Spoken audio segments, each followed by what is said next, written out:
আসসালামু আলাইকুম। আজকে আপনাদের সাথে একটা রেসিপি শেয়ার করব।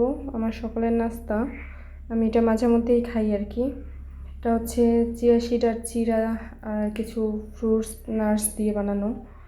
এই যে আমি প্রথমেই চিরা দিয়ে দিলাম, তারপরে আমি দেব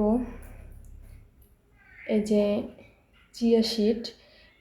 এটা দুধ দিয়ে ভেজানো, আগে থেকে ভিজিয়ে রাখছি এটা।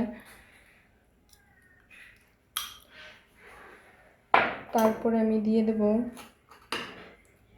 তো খেজুর, তারপরে আঙুর আর আপেল, এগুলো একে একে আমি সব দিয়ে দিতেছি।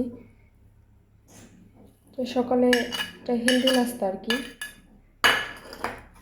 তারপরে এখানে আছে আপনার মিষ্টি কুমড়ার বিচি, সূর্যমুখীর বিচি, কাজু বাদাম, কাঠবাদাম, কিশমিশ, এগুলো সব দিয়ে আমি মিক্স করে নিয়ে নেব। কলা দিতে পারলে একটু ভালো হতো, বাট কলা নাই। তো আমি এখন এগুলো সব মিক্স করে নিতেছি। যদি একটু হানি আমার বাসায় নাই, মধু দিতে পারলে আর একটু কলা দিলে আমার কাছে একটু বেশি ভালো লাগতো। যেহেতু নাই, এখন যেটা আছে সেটাই সকালবেলায় খেয়ে নেব। এটা কিন্তু অনেক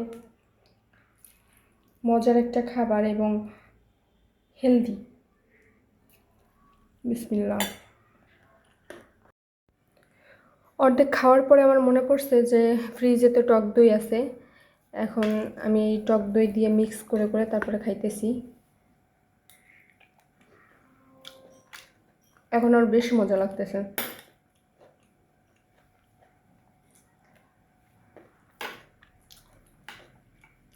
আপনারাও ট্রাই করে দেখতে পারেন।